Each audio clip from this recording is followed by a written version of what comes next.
I'm Majid Ali, an ICAP qualified chartered accountant. Today we are going to discuss a very most recent and most advanced topic, that is sustainability reporting.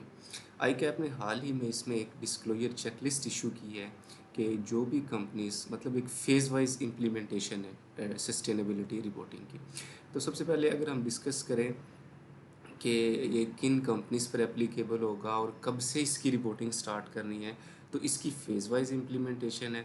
और ये listed company जितनी भी हैं पाकिस्तान में, उन पे ये तकरीब आप जो कमिंग रिपोर्टिंग ईयर है जुलाई 2025 से 30 जून 2026 जो है उस पर एप्लीकेबल हो रहा होगा, उन्होंने इसकी करनी है। उसके बाद जो लार्ज साइज़ है और जो मीडियम है उनकी भी जो है एक फेज़ वाइज इम्प्लीमेंटेशन है, जो कि आप आईकैप की वेबसाइट से जो है या एससीसीपी की वेबसाइट से भी इसकी फेज़ वाइज इम्प्लीमेंटेशन डाउनलोड कर सकते हैं।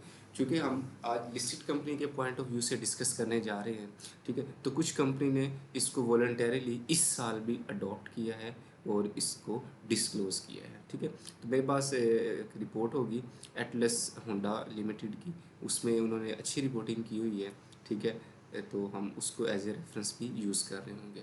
उसके साथ साथ आईकैप ने सस्टेनेबिलिटी रिपोर्टिंग से रिलेटेड एक डिस्क्लोजर चेकलिस्ट पब्लिश की है, जो कि वेबसाइट पे अवेलेबल है। मैंने अपने लिंक्डइन की पोस्ट पे भी उसका लिंक शेयर किया हुआ था, और साथ ही वो डाउनलोड करके हम आज के लेक्चर में उसको थोड़ा सा डिस्कस भी कर रहे होंगे। देखिए जी, ये मॉडर्न टॉपिक है, ठीक है, एक एडवांस टॉपिक है, एडवांस रिपोर्टिंग है, एडवांस अपॉर्चुनिटी है, ठीक है। लेकिन ये वक्त की ज़रूरत भी है। जिस तरह आजकल डेटा एनालिसिस, डेटा एनालिटिक्स, ठीक है, पावर क्यूरी एडिटर, ठीक है, पावर ऑटोमेशन, ठीक है, एआई, मशीन लर्निंग, इस तरह की चीज़ों की अकाउंटेंट्स को सीखने की ज़रूरत है। सेम इसी तरह अगर मॉडर्न रिपोर्टिंग में अगर हम आए, तो जहाँ नंबर्स डिस्क्लोज करने होते हैं, वहाँ साथ साथ आजकल सस्टेनेबिलिटी रिपोर्टिंग भी है, ठीक है। अब सस्टेनेबल का जैसे लफ्ज़ ही आपको डिपिक्ट करता है कि it is much more about how to become sustainable, मतलब कैसे इसको दूसरे लफ्ज़ों में कह लें कि गोइंग कंसर्न का जो हम कर रहे होते हैं उसके साथ भी रिलेटेड होता है कि आपका बिजनेस कैसे सस्टेनेबल है, सस्टेनेबल से भी कितना अर्सा तक कायम रह सकता है, उससे रिलेटेड रिस्क क्या हैं, आपके ऑब्जेक्टिव्स क्या हैं, अगर वो रिस्क हैं तो उनकी मिटिगेशन से रिलेटेड आपकी क्या स्ट्रेटजीज़ हैं, आपने कैसे एक रिस्क कमेटी बनाई हुई है, उसमें कौन लोग हैं, ठीक है, उनके ऑब्जेक्टिव्स क्या हैं, वो किस तरह से ऑब्जेक्टिव्स को मीट करने के लिए एक्शन इम्प्लीमेंट करते हैं, अगर कोई रिस्क हो उनको आइडेंटिफाई करते हैं, ठीक है, और फिर उनको मिटिगेट करते हैं। अब वो रिस्क बड़े डिफरेंट नेचर के हो सकते हैं, वो आपकी कंपनी से रिलेटेड कोई ऑपरेशनल रिस्क भी हो सकते हैं, ठीक है। लेट्स सपोज आपकी कंपनी है, ठीक है, वो सिर्फ एक ही वेंडर पे रिलाई कर रही है, तो क्या कल को वो वेंडर जो है खुदा न खास्ता बैंकरप्ट हो जाए, या वो बिज़नेस छोड़ दे, या उसका बिज़नेस किसी तरह इम्पैक्ट हो जाए, तो उसका अल्टीमेटली इम्पैक्ट आप पर आ रहा होगा। तो आपके पास क्या कोई अल्टरनेटिव प्लान है या नहीं, तो क्या दूसरे लफ्ज़ों में आपका बिज़नेस सस्टेनेबल है या नहीं है, ठीक है। दूसरा, आप अच्छे पैसे कमा रहे हैं, अच्छा प्रॉफिट आ रहा है, ठीक है, आपकी मार्केट में प्रोडक्ट्स की डिमांड है, लेकिन in return what you are contributing towards the society, आप सोसाइटी के लिए क्या काम कर रहे हैं, आपने हॉस्पिटल्स में क्या डोनेशंस की हैं, आपने स्कूलों में बच्चों के लिए जो गरीब हैं उनके लिए क्या काम किया है, ठीक है। तो ये भी एक सस्टेनेबल उसमें जिम्मेदारी, मतलब कॉर्पोरेट सोशल रिस्पॉन्सिबिलिटी जिसे हम कहते हैं, ठीक है। पाकिस्तान में एक इदारा जो corporate social responsibility Pakistan centre, I think उसका नेम, वो भी देख रहे थे, ठीक है। तो आपने किस तरह से चीज़ों को मैनेज किया हुआ है कि आपका बिजनेस एक सस्टेनेबल रहे, लोगों के जहन में, माइंड में पॉजिटिव इमेज हो आपका, ठीक है, आप प्रॉफिट कमा रहे हो, लेकिन साथ आपके जो फुटप्रिंट्स हैं वो पॉजिटिव होने चाहिए, ठीक है। तो ये बेसिकली इट ये सारी चीज़ें जो हैं सॉरी, ये सारी चीज़ें सस्टेनेबल रिपोर्टिंग की तरफ जो है इशारा कर रही होती हैं, उसकी तरफ देख रही होती हैं। तो अब ये चीज़ें एक बड़ी सब्जेक्टिव, अब देखें ना, मैंने जो बातें की, चंद एक आपको मिसालें दी, वो जस्ट एक बैकग्राउंड सेट करने के लिए, चीज़ें इससे मुख्तलिफ होती हैं थोड़ा, ठीक है। तो जितनी चीज़ें सब्जेक्टिव होंगी उनको एक लाइन में खड़ा करना, रिपोर्टिंग करना भी थोड़ा मुश्किल है, मुश्किल इन अ सेंस के एक तो ये न्यू है, उस हवाले से मुश्किल है। दूसरा, इसमें जो जजमेंट सब्जेक्टिविटी इन्वॉल्व है उसकी वजह से भी है कि कोई क्लाइंट या कोई कंपनी क्यों अपने रिस्क डिस्क्लोज करे, ठीक है, अपने ऑब्जेक्टिव बताए, क्या बताए कि मैंने वो काम किया, ये किया, ठीक है। हर कोई अच्छी चीज़ें डिस्क्लोज करने के हक में तो होते ही हैं, लेकिन जो उनको रिस्क होते हैं उसको वो नॉर्मली नहीं कर रहे होते। फिर दूसरा, साथ साथ एक कंपेटिटर के पॉइंट ऑफ व्यू से भी हमें देखना होता है कि हम जो चीज़ें डिस्क्लोज कर रहे हैं कि ये हमें प्रॉब्लम्स हैं, ये इश्यूज़ हैं, ठीक है, तो क्या इससे हमारे जो कंपेटिटर हैं वो तो फ़ायदा नहीं उठा सकते, वो तो इसको as a competitive advantage use करते हुए हमें हार्म नहीं कर सकते, ठीक है। लेकिन ये एक एडवांस रिपोर्टिंग है और यूनाइटेड नेशंस में और मुख्तलिफ जगहों पे इस पर काम हो रहा है, ठीक है। बल्कि उन्होंने तो ऑब्जेक्टिव सेट करके दिए हुए हैं कि आपने ये काम करने हैं आने वाले दिनों में। लेट्स सपोज आपने पॉवर्टी को ख़त्म करना है, पॉवर्टी लाइन को नीचे जो है ना वो लेके आना है, लोगों को गुर्बत से निकालना है, उनकी वेलबींग पे काम करना है, ठीक है, लाइफस्टाइल को बेहतर करना है। या ऐसी कंपनीज जो केमिकल्स रिलीज़ करती हैं या हैज़र्ड्स केमिकल रिलीज़ करती हैं जिससे सोसाइटी पे कोई नेगेटिव इम्पैक्ट आ रहा है, तो in return what you are doing कि आप उन चीज़ों को नलीफाई करें, आप उस चीज़ को क्रेडिट करें, आप उस चीज़ को दोबारा से रिस्टोर करें, तो आप उस पर क्या काम कर रहे हैं। लेट्स सपोज मैंने इसीलिए जो एटलस होंडा लिमिटेड है इसकी रिपोर्ट उठाई, क्योंकि इसमें केमिकल भी यूज़ कर रहे होते हैं, ठीक है, स्पेयर पार्ट्स वगैरह बना रहे होते हैं, मोटरसाइकिलें बनाते हैं साथ ही जो फ्यूल की कंबशन होती है उससे माहौल भी ख़राब हो रहा होता है।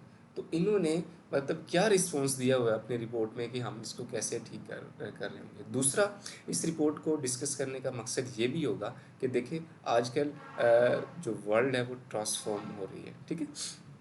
मतलब लोग अब पेट्रोल ऑयल वाली चीज़ों से निकल के, डीजल वाली चीज़ों से निकल के अब जो है वो इलेक्ट्रिक की तरफ मूव कर रहे हैं। ग्रीन जिसे आप कह रहे हैं, इलेक्ट्रिक बसेस आ रही हैं, मोटरसाइकिल्स आ रही हैं, उसकी तरफ मूव कर रहे हैं।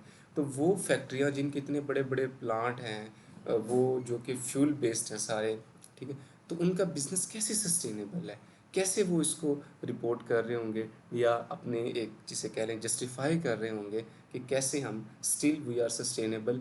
या तो हम ये कह दें कि भाई ये जो है ना फॉसिल फ्यूल्स वाला फ्यूल है, इसकी डिमांड कभी ख़त्म ही नहीं हो सकती। या ये कि नहीं, हम इस पे भी काम कर रहे हैं, लेकिन साथ साथ चूँकि वर्ल्ड ट्रांसफॉर्म हो रही है तो हम भी इलेक्ट्रिक की तरफ भी जा रहे हैं, ग्रीन इन्वायरमेंट की तरफ भी जा रहे हैं, ठीक है। तो एक सस्टेनेबिलिटी नज़र आए, रिपोर्टिंग नज़र आए शेयर होल्डर्स को, ठीक है, या इससे रिलेटेड कोई भी स्टेक होल्डर है उनको। तो सबसे पहले अगर हम डिस्कस करें सस्टेनेबिलिटी रिपोर्टिंग की जो चेकलिस्ट है उसके बारे में, तो जी इस पर कुछ प्रीफेस है कि इस पे सस्टेनेबिलिटी रिपोर्टिंग को जो डील कर रहे हैं आईएफआरएस से है, लेकिन उसका जो उन्होंने मतलब आईएफआरएस की जो बॉडी है, international accounting setting standard board है, उन्होंने आईएफआरएस बेस्ड जो है स्टैंडर्ड भी बनाए हैं और साथ ही जो इन्वायरमेंट से रिलेटेड है या सस्टेनेबिलिटी से रिलेटेड स्टैंडर्ड है वो भी बनाए हैं, इशू किए हैं, जो कि S1 और S2 हैं। S1 जो है वो प्राइमरीली डील करता है सस्टेनेबिलिटी रिपोर्टिंग रिलेटेड इंफॉर्मेशन को, ठीक है। और जो IFRS 2 है, IFRS S2 जो है ये डील करता है क्लाइमेट रिलेटेड डिस्क्लोजर्स को, ठीक है। मतलब ये सस्टेनेबिलिटी रिलेटेड डिस्क्लोजर ही होंगे, लेकिन आपका जो बिजनेस है, आपकी जो एक्टिविटीज़ हैं वो इन्वायरमेंट को कैसे ख़राब कर रही हैं या इम्पेक्ट कर रही हैं, उससे रिलेटेड जो आपने डिस्क्लोज करना है वो IFRS S2 है। क्योंकि देखें आप तो पैसे कमा रहे हैं, आप तो प्रॉफिट कमा रहे हैं, ठीक है, लेकिन in return how much you are impacting, how much you are affecting the environment, इस चीज़ को भी डिस्कस करना या उसमें लेकर आना ब्रो का खातिर में तो बहुत ज़रूरी है, ठीक है। जैसे कि अगर हम इसी से देख लें कि आजकल आपको पता है पाकिस्तान में एक सैलाबी सूरत हाल थी, अभी थोड़ा जाके कम हुआ है, पानी कम हुआ है, ठीक है, लेकिन it already impacted a lot of peoples, almost कहते हैं कि 50 से 60 लाख लोगों को इम्पेक्ट किया है, ठीक है, लोगों को बेघर किया है, फसलें तबाह कर दी हैं। We are already in a very difficult position, a country which is already facing a lot of problems like inflations, ठीक है, climate related bad changes, our exports are minimum, our agriculture sector has been already facing a lot of difficulties, ठीक है।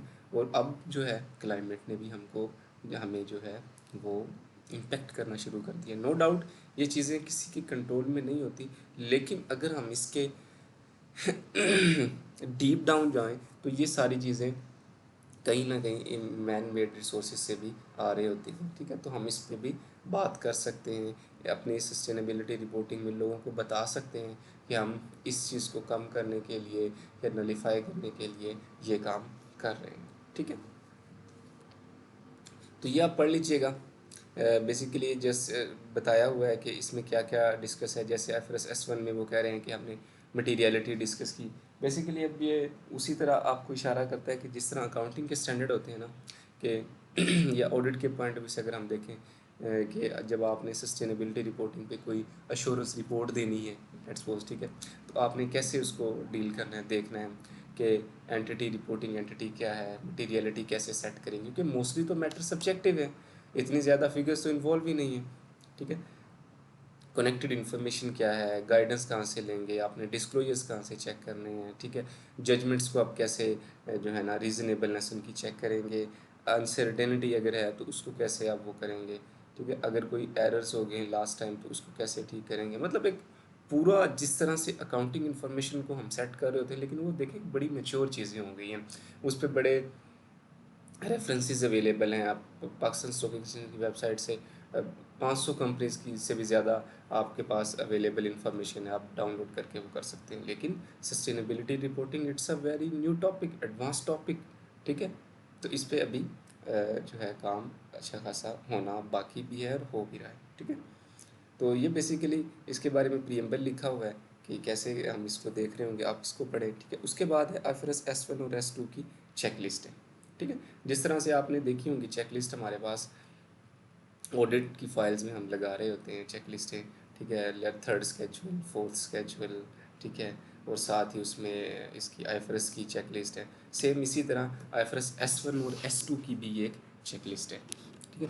अब जैसे उसमें भी standard के reference होते थे ना कि IFRS S1 और ये .17, मतलब लेट्स सपोज इसको कह लें कि पैरा 17 है, इसमें जाके लिखा हुआ है कि an entity is not required to provide the disclosure specified in this standard for any period before the date of its initial application, ठीक है। आपने इससे पिछले जो पीरियड, मतलब देखें आप लेट्स सपोज जनवरी 2000 सॉरी जून 2026 की फाइनेंशियल्स पे काम करने जा रहे हैं, आपका रिपोर्टिंग ईयर 1 जुलाई 2025 से लेके 30 जून 26 है, तो आपने सस्टेनेबिलिटी रिपोर्टिंग से मतलब भी जो इन्फॉर्मेशन डिस्क्लोज करनी है वो सेम पीरियड कवर कर रहा हो, ठीक है। अब व्हाट अबाउट इससे पहले पीरियड जो गुजर चुके हैं उनके बारे में क्या है। आपकी कंपनी लेट्स सपोज 1980 से बनी हुई है, 2000 से बनी हुई है, तो आपने उसके बारे में कुछ इन्फॉर्मेशन नहीं देनी, वो उसको नहीं, मतलब आपको इनिशियल एप्लीकेशन जिस साल से स्टार्ट करनी है तभी से वो करनी है, ठीक है। Accordingly an entity is not required to disclose comparative information in the first annual period, ठीक है। तो आपने इधर लिख देना है कि ओके जी हम पे एप्लीकेबल नहीं थी तो लिहाजा हमने इसको डिस्क्लोज नहीं किया, ठीक है। मतलब आप इसको कह दें कि NA कर दें इसको, नॉट एप्लीकेबल, ठीक है। भाई नॉट एप्लीकेबल, एप्लीकेबल क्यों नहीं है, क्योंकि स्टैंडर्ड हमें कह रहा है कि जी आप इसने इसको वो नहीं करना, ठीक है। या नो कर दें इसको, यस ना करें क्योंकि आपने पिछले उसको डिस्क्लोज नहीं करना। अच्छा जी, इसी तरह in the first annual reporting period in which an entity applies this standard the entity is permitted to disclose information only climate related risk, ठीक है। जो पहला पीरियड होगा ना उसमें आपने फिर S2 पे ज़्यादा काम करना है कि क्लाइमेट से रिलेटेड चीज़ें बताना, क्योंकि वो देखें पहला पीरियड है और इन्वायरमेंट पे काम करना थोड़ा सा आसान तो नहीं कह सकता, लेकिन कदरे समझ आ जाती है चीज़ें। उसके बाद आपने अपने ऑब्जेक्टिव्स गोल्स, कैसे आपका बिजनेस सोसाइटी से अलाइंड है, कैसे पाकिस्तान के रेवेन्यू सिस्टम से अलाइंड है, वो सारी चीज़ें आपने करनी है, ठीक है। तो ये सारी रिक्वायरमेंट है, ये प्रेजेंटेशन है। उसके बाद आपने इधर उसको यस नो या जो भी आप एप्लीकेबल है वो करते जाना है, और उसका रिलेटेड इम्पैक्ट आपने अपने फाइनेंशियल्स में करना है कि कंपनी ने ये चीज़ डिस्क्लोज कर दी, आपने उधर जाके देखना है कि की हुई है, ठीक है, यस। नहीं की हुई तो आप मैनेजमेंट से कहेंगे कि देखें जी ये रिक्वायरमेंट है तो आप इसको डिस्क्लोज करें, मैनेजमेंट अगर इस पे एग्री करती है तो ओके, अगर नहीं करते तो आप देखें कि क्या उसका इम्पैक्ट डिस्क्लोज कर ना करने का मटेरियल है। जी मटेरियल इम्पैक्ट है। अब मटेरियलिटी क्या है, it should be decided based on your judgement. ठीक है, आप एंटिटी की नेचर देखेंगे, क्या मटेरियलिटी है उस हवाले से सेट करेंगे। अगर मामला रिजोल्व नहीं होता तो आप अपनी रिपोर्ट में इसका इम्पैक्ट ले लें। ठीक है, जस्ट लाइक अकाउंटिंग के भैया आपने ये चीज़ डिस्क्लोजर पूरा करना था, आपने नहीं किया, तो मटेरियल इसका जो इम्पैक्ट है वो मटेरियल है, तो लिहाजा हम आप पे क्वालिफिकेशन लगाएंगे, ये करेंगे वो करेंगे, तो आपने उस तरफ चीज़ों को मूव करना है। तो ये क्लाइमेट से रिलेटेड चीज़ें हैं जी। The objective of climate related disclosure on governance is enable to user of purpose। ठीक है, आपने इसको यस कर देना है। एंटिटी ने ये चीज़ें डिस्क्लोज कर दी हैं कि बोर्ड की कमेटी है, उसका इक्विवेलेंट बॉडी है, चार्ज विद गवर्नेंस है, वो प्रॉपर ओवरसाइट होती हैं चीज़ें। ठीक है, हम क्या एनवायरनमेंट को इम्पेक्ट कर रहे हैं, तो ये सारी चीज़ें एक हैं। हमारी क्या स्ट्रेटजी है, क्लाइमेट से रिलेटेड रिस्क क्या है हमारे। ठीक है, मतलब जैसे अगर हम एटलस की बात करें तो वो कंबशन बेस्ड एक कंपनी है। ठीक है, फ्यूल बेस्ड है, तो जब फ्यूल होता है तो धुआं उठता है जिससे कि कार्बन लेयर, ओजोन लेयर जो है वो इम्पैक्ट होती है। ठीक है, तो उसे क्या इन्वायरमेंट पे नेगेटिव इम्पैक्ट आ रहा है और क्या हम उसको नलीफाई करने के लिए इकदाम कर रहे हैं, तो ये सारी चीज़ें आपने देखनी है। ठीक है, तो ये जी एक कॉम्प्रिहेंसिव चेकलिस्ट है।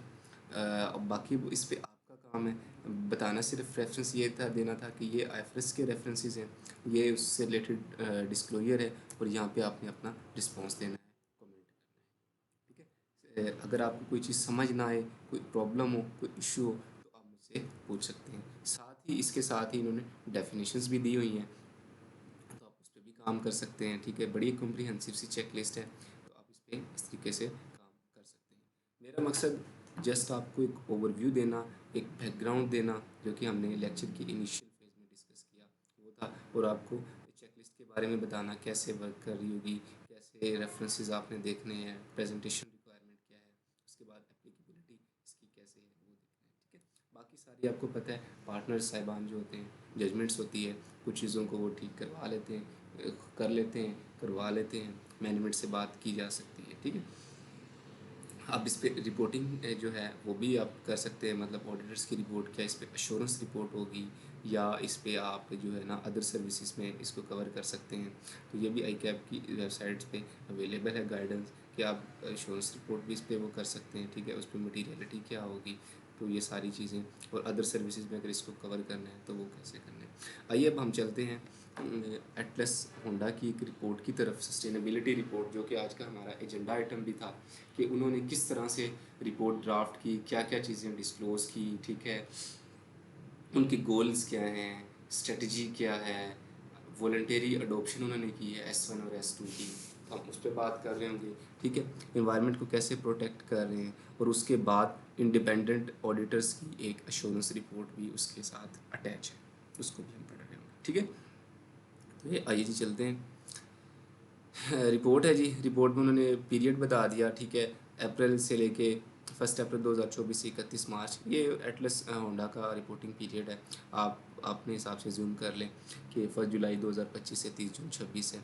रिपोर्टिंग साइकिल एनुअल आ गया, पब्लिकेशंस वगैरह लिख दिए। ठीक है, तो ये सारी चीज़ें वो उन्होंने लिख दी हैं। उसके बाद उन्होंने कह दिया कि एश्योरेंस रिपोर्ट हमने कहाँ से ली है, corporate social responsibility centre Pakistan से ली है।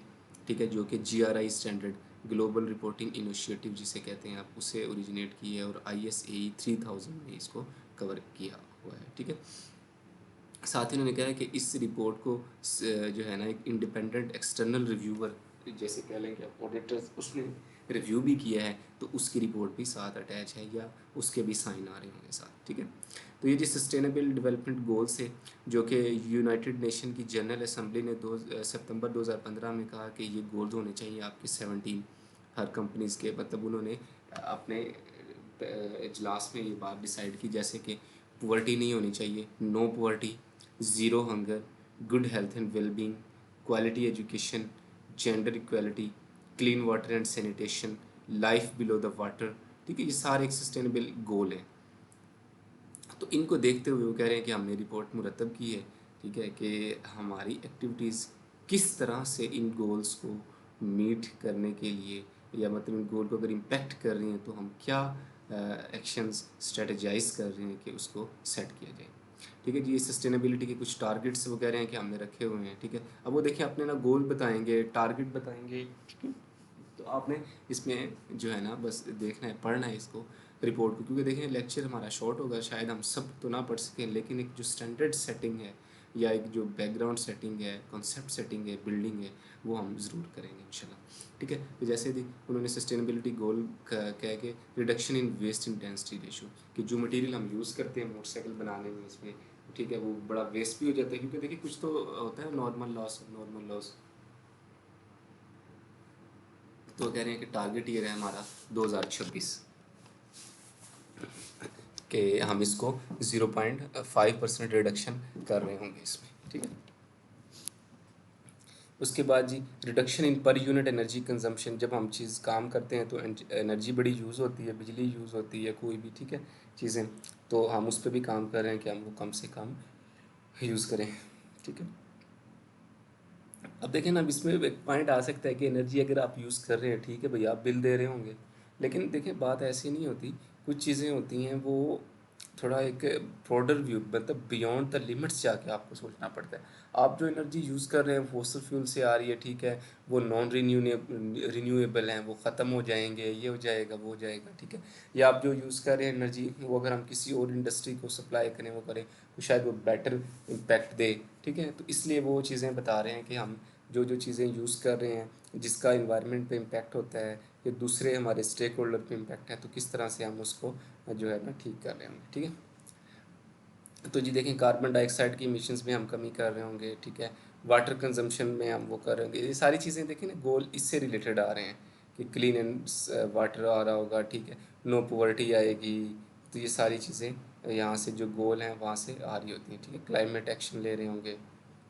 उसके बाद जी ज़ीरो इंजरी, आपको पता है जो फैक्ट्री वगैरह में वर्कर काम कर रहे होते हैं ख़ास तौर पे, if I am not wrong, बस बट आजकल तो कमी आ गई है, बाटा की फैक्ट्री में जो लोग काम करते थे ना, तो उनकी उंगलियां हाथ जो है ना वो कट जाते थे, कट जाने से मुराद ये कि इम्पैक्ट होते थे। ठीक है, तो अब उन्होंने बड़ा अच्छा काम किया, ठीक है, मशीनरी को मतलब स्टैंडर्डाइज़ किया, ठीक है, साथ ही वर्कर्स को ट्रेनिंग दी और मशीनों से ज़्यादा काम वो लिया शुरू किया, तो तब से बहुत बेहतरी हो गई है। तो ये भी इसी बारे में बता रहे हैं कि ज़ीरो इंजरी की तरफ हम जा रहे हैं। उसके बाद ये जनरल इन्फॉर्मेशन है कि कंपनी क्या है, लीगल फॉर्म क्या है, किसके पास कितनी शेयर होल्डिंग है। ठीक है, देखें ना, इससे भी बिज़नेस बड़ा इम्पैक्ट होता है, कल को जिनके पास शेयर्स हैं वो बदल जाएं जी, तो मतलब वो बदल जाने से मुराद ये है कि वो कोई और काम शुरू कर दें, ठीक है, वो कहें कि नहीं जी अब हमने ना मोटरसाइकिलों वाले से निकल के ना और दूसरे काम की तरफ आना है, ठीक है, अपनी वो इन्वेस्टमेंट को डाइवेस्ट कर दें जिससे एक इम्पैक्ट आ रहा हो। ठीक है, आपके प्लांट कहाँ कहाँ पर हैं, ठीक है, तो ये सारी चीज़ें आपने बतानी है, मतलब एक जनरल इन्फॉर्मेशन देनी है अपनी कंपनी के बारे में, सप्लाई चेन के बारे में, अपने ऑपरेशंस के बारे में, आप कहाँ से प्रोडक्ट एंड सर्विसेज ले रहे हैं, आपकी ब्रांडिंग क्या हो रही है, आपकी प्रोडक्ट क्या है, आप 70 सीसी मोटरसाइकिल बना रहे हैं, 100 सीसी और 125 जिसे आप कहते हैं। ठीक है, तो ये सारी चीज़ें आपने बतानी है, आपका गवर्नेंस का फ्रेमवर्क क्या है, ये चीज़ें इन्होंने डिस्क्लोज़ की हुई हैं। उसके बाद कुछ ये एरियाज़ हैं, material topic, why is the topic material, ठीक है, इकोनॉमिक रिटर्न्स क्या हैं, आप उस पर बात कर रहे होंगे, मार्केट प्रेजेंस आपकी क्या है, आप लोकल कम्युनिटी में काम करते हैं, आप फ़ॉरेन भी करते हैं। ठीक है, तो ये सारी चीज़ें आपने बतानी है, क्योंकि देखिए इनसे ना बड़ा बिजनेस इम्पैक्ट होता है कि अगर आपकी लोकल जो है प्रेजेंस इतनी अच्छी नहीं तो आप सेल नहीं कर पाएंगे। ठीक है, और साथ में आपको ग्लोबल भी बेहतर करनी पड़ेगी, क्यों, क्योंकि देखिए ज़्यादातर जो चीज़ें आ रही होती हैं या जो आपके पास रेमिटेंस आनी होती है वो फ़ॉरेन से आनी होती है, तो किस तरह से आपका बिज़नेस सस्टेनेबल है, ये सारी चीज़ें आपने वो करनी होती है। ठीक है, उसके बाद जी इसमें लिखा है कि वॉलंटरीली अडॉप्शन की इन्होंने FRS S1 और S2 की, तो जो भी इंफॉर्मेशन डिस्क्लोज है based on the checklist, ठीक है, तो उस पर भी इन्होंने काम किया हुआ है, तो ये आप देख सकते हैं सारी चीज़ों का इसमें। ठीक है, एक एक करके ये एक जो है ना वो डिस्क्लोज करते जा रहे हैं। ठीक है, मैट्रिसेस कुछ टारगेट्स इन्होंने किया हुआ है एनवायरमेंटल मैट्रिक्स, जैसे कि स्कोप 1 की emission carbon dioxide metric ton 2024 में इतनी थी 15,900, ठीक है, 2025 में 18 होगी। ठीक है, तो ये सारी चीज़ें भी वो energy intensity ratio kilo joule पर मोटरसाइकिल, पहले 335 थी अब 337 है। तो ये सारी चीज़ें इन्होंने वो की हुई हैं, डिस्क्लोज़ की हुई हैं। और सारी ना अकाउंटेंट्स का है हमारा, तो शायद इसमें इतना काम नहीं है। ये बेस्ड ऑन जो दूसरे इदारे हैं इन्वायरमेंट्स वगैरह के, वो इस पे काम कर रहे होते हैं, तो उन्होंने वहाँ से रिपोर्टिंग ली हुई है। ठीक है, 1.5 डिग्री सिनेरियो और 4 डिग्री सिनेरियो, मतलब देखें ना फॉसिल फ्यूल जल रहा है, वो हो रहा है, तो एक हरारत में इजाफा हो रहा है, तो क्या सिनेरियो, आपने किस तरह से उस पर काम किया हुआ है, ज़ीरो एमिशन व्हीकल आप कब से ला रहे हैं, ठीक है या आपने कितने दरख्त लगाए हैं, तो ये सारी चीज़ें आपने डिस्क्लोज करनी होती हैं। ठीक है, फिज़िकल रिस्क क्या है आपको, क्लाइमेट रिलेटेड रिस्क क्या है, ठीक है, ड्राइविंग फैक्टर क्या है उसका, रिस्क क्या है, टाइम फ्रेम क्या है, अपॉर्चुनिटी क्या है कि आप कैसे वो कर रहे होंगे। जैसे इसमें देखें climate related physical risk, extreme climate condition from natural disaster may damage company production. ठीक है, मतलब देखें ना आपका शेखुपुरा प्लांट है, सैलाब आ गया, प्लांट इफेक्ट हो गया, ठीक है, तो बिज़नेस तो आपका काफ़ी इम्पैक्ट हो गया, तो आपके आप उसको कैसे वो करेंगे, मतलब इसका टाइम फ्रेम क्या है, मीडियम है, लॉन्ग टर्म है। तो ये देखें मीडियम भी हो सकता है, लॉन्ग टर्म भी हो सकता है, मतलब इसको ठीक करने में आने में टाइम भी लग सकता है। ठीक है, अपॉर्चुनिटी क्या है, the company has a stable production system with two production sites in Pakistan, one in Lahore and the other in Karachi. In addition to this, for all the company key component raw material, it has diversified vendor chain across the country. Further, this presents to the opportunity to partner with key supplier. वो बताना चाह रहे हैं कि भाई कल को अगर कोई मसला आ भी जाता है ना मौसम की वजह से, या कोई हमारा प्लांट प्रोडक्शन साइट इम्पैक्ट हो, तो वो दो हैं, एक ख़राब होगी तो दूसरी पे चले जाएंगे हम। ठीक है, तो कहीं ना कहीं से सेल हो रही होगी, इतनी जल्दी हम जो है ना वो इम्पैक्ट होने वाले नहीं हैं। हमारे वेंडर हैं वो डाइवर्सिफाइड है, ये नहीं है कि एक ही बंदे से हम परचेज़ कर रहे हैं।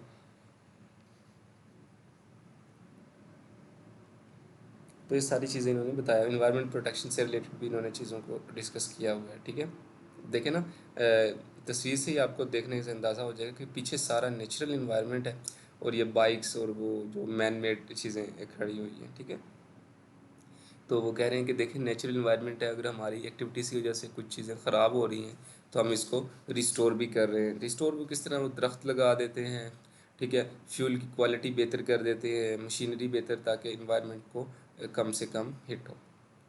तो ये सारी चीज़ें आपके पढ़ने के लिए हैं, आप लाजमी पढ़िएगा। ठीक है, सोलर पैनल्स के बारे में बताया है कि हम रिन्यूएबल एनर्जी की तरफ हैं, मतलब जब तक सूरज चमकता रहेगा तब तक एनर्जी अगर हमें चाहिए या वो काम करना है तो फिर हम सोलर की तरफ चले गए हैं। ठीक है, तो ये सारी चीज़ें आपने देखनी है, पढ़ने वाली चीज़ें हैं सारी। अब हमारे पास टाइम इतना नहीं होता 100 के ट्री प्लांटेशन के, मतलब हमने इस दफ़ा एक इनिशिएटिव स्टार्ट किया कि 1 लाख पौधे लगाने हैं पाकिस्तान की इंडिपेंडेंस डे के उस पर, तो उस हवाले से भी इन्होंने काफ़ी काम किया। ठीक है जी, सोशल परफॉर्मेंस हैं, बच्चों को स्कूल्स वगैरह में ये स्कॉलरशिप, स्कूल को डोनेशंस और ये वो इस तरह के काम भी कर रहे होते हैं। ठीक है, एम्प्लॉई कंपोजिशन क्या है, मेल कितने हैं, फीमेल कितने हैं, टर्नओवर रेशो क्या है, तो ये सारी चीज़ें आप यहाँ से डिस्कस कर सकते हैं। देखें ये बड़ी इंपॉर्टेंट चीज़ें हैं, ये बेसिकली आपका माइंडसेट, आपके ऑब्जेक्टिव को डिपिक्ट कर रही होती है कि आप किस तरह से सोच रहे हैं। ठीक है,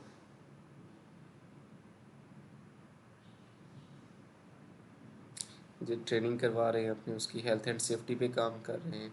ठीक है, ये देखें इन्होंने लगाया हुआ है पार्ट्स का कि इधर कोई एंट्री ना हो। ठीक है, यहाँ से आपने गुजरना है, वो गुजरना है, सारी मतलब एक डायरेक्शन सेट की होती हैं। तो ये चीज़ें बड़ी ही इम्पोर्टेंट हैं, और आपको बेसिकली ये आपके पॉजिटिव बिहेवियर को डिपिक्ट कर रही हैं। ये उसमें भी है कि जी ब्लड डोनेशन का कोई प्रोग्राम हुआ तो उसमें उन्होंने पार्टिसिपेट किया। ठीक है, और ये आई कैप ने इनको एज ए अप्रूव्ड जो है ना ट्रेनिंग आउटसाइड प्रैक्टिस भी अलॉट कर दिया सर्टिफिकेट, उस पर भी काम कर रहे हैं जी। बच्चों के जो यूनिवर्सिटीज़ से स्टूडेंट्स हैं वो यहाँ पर आते हैं, प्लांट को देखते हैं, मतलब उनका जो विजन है वो हॉराइजन ब्रॉडन करते हैं। तो ये सारी चीज़ें हैं इस पर। ब्रेस्ट कैंसर पे अवेयरनेस है, अब इसको देख लीजिएगा और पढ़िएगा, गवर्नेंस का फ्रेमवर्क है इनका। ठीक है, कौन कौन सी इनकी कमेटी के मेंबर हैं, जैसे देखें बोर्ड ऑफ डायरेक्टर्स हैं सबसे ऊपर, सीईओ, ईएसजी कमेटी, ठीक है, इन्वायरमेंट सोशल गवर्नेंस है, इंटरनल ऑडिट फंक्शन है, वाइस प्रेसिडेंट, ये सारे इन्होंने फ्रेमवर्क दिया हुआ है कि ऐसे ही हमने खुला नहीं छोड़ा हुआ, बल्कि चीज़ों को मॉनिटरिंग, प्लानिंग, गवर्नेंस सब चल रही है। ठीक है, तो ये आप पढ़ लीजिएगा, इंशाल्लाह आपको समझ आएगी। ठीक है, उसके बाद जी इस पे सस्टेनेबिलिटी रिपोर्ट है जो कि Pakistan corporate social responsibility centre ने इसको रिव्यू किया है। ठीक है, ये आ गया जी, CRSP corporate social responsibility centre Pakistan. तो उन्होंने बताया कि हमने जो ऊपर इन्फॉर्मेशन दी उनको रिव्यू किया, देखा, उससे रिलेटेड डॉक्यूमेंटेशन चेक की, फिजिकल प्रेजेंस चेक की, तो उस पर रिपोर्टिंग दे रहे हैं कि मतलब अपना कंक्लूजन दे रहे हैं कि हमने जो है ना, we have engaged by Atlas Honda Limited to perform assurance engagement as defined by international standard on assurance engagement ISAE 3000। ठीक है,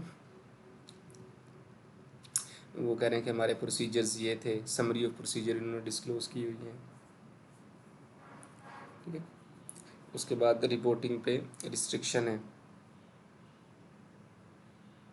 और कंक्लूजन इन्होंने क्या दिया है कि होंडा ने अपनी सारी चेकलिस्टों के मुताबिक इंफॉर्मेशन दी, ये किया वो किया। ठीक है, कार्बन रिडक्शन कारवां जो है वो स्टार्ट किया है। उसके बाद उन्होंने कुछ एरियाज जहाँ पर इम्प्रूवमेंट हो सकती है वो भी डिस्कस की है कि यहाँ पर इम्प्रूवमेंट की ज़रूरत है, जैसे कि the report acknowledge at this Honda Limited exposure to climate related risk, कि भाई क्लाइमेट से रिलेटेड रिस्क हैं इसके। We reiterated our recommendation to quantify and disclose the financial impact of this risk, वो कह रहे हैं कि फाइनेंशियल इम्पैक्ट भी डिस्क्लोज करें इसका। We reiterate our recommendation to calculate the full energy and emission footprint, including scope 3. AHL has highlighted its environmental guidelines and the emission reduction caravan initiative to engage supply chain partner. However, the focus remain limited to GHG emissions. ठीक है, green house gases की जो emissions है उस पर आपने काम नहीं किया हुआ तो आप उस पर काम करें। रिस्ट्रिक्टेड यूज़ है, ये रिपोर्ट है, कोई और यूज़ नहीं कर सकता। साथ ही उन्होंने कह दिया कि दिस रिपोर्ट इज़ को reviewed by Mohammad Imran and company cost and management accountant Pakistan, उन्होंने इसको रिव्यू भी किया हुआ। ठीक है जी, उसके बाद ये GRI से रिलेटेड चीज़ें हैं। ठीक है, जिस तरह हमने डिस्क्लोजर चेकलिस्ट चेक की है ना, कि उसका रेफरेंस क्या था, रिक्वायरमेंट क्या थी और वो किस पेज पे आ रही है। इसी तरह जो GRI ग्लोबल रिपोर्टिंग इनिशिएटिव है उससे रिलेटेड भी चीज़ें हैं कि उसके स्टैंडर्ड की रिक्वायरमेंट क्या है, वो क्या डिस्क्लोज़ करना था आपने। ठीक है, और मैंने कहाँ पर डिस्क्लोज़ की, पेज नंबरिंग दी हुई है। ठीक है, तो आप इसको भी देख लीजिएगा। ओके जी, ये रिपोर्टिंग थी। I have tried a little bit कि मैं आपको कम से कम एक ओवरव्यू दे सकूं, बता सकूं चीज़ों को। Still there are lot of areas of improvement जिस पे काम किया जा सकता है, and I request you for your feedback, for your recommendation. आप मुझे ज़रूर बताइएगा। इंशाल्लाह हम मिलेंगे किसी और वीडियो में कुछ और नया लेकर, कुछ और एक और नया हमारे प्रोफेशन के लिए, बिज़नेस के लिए और आपके लिए, जिससे आपको होराइज़न में एक आपका विजन जो है वो ब्रॉड हो। क्योंकि मुझे लगता है ये वो एरियाज़ हैं जिस पे थोड़ा सा ग्रे एरियाज़ कह लें कि इतना ज़्यादा काम नहीं हुआ होता। तो we are trying our best कि हम चीज़ों को जो है ना काम करें। थैंक यू जी, अल्लाह हाफिज़।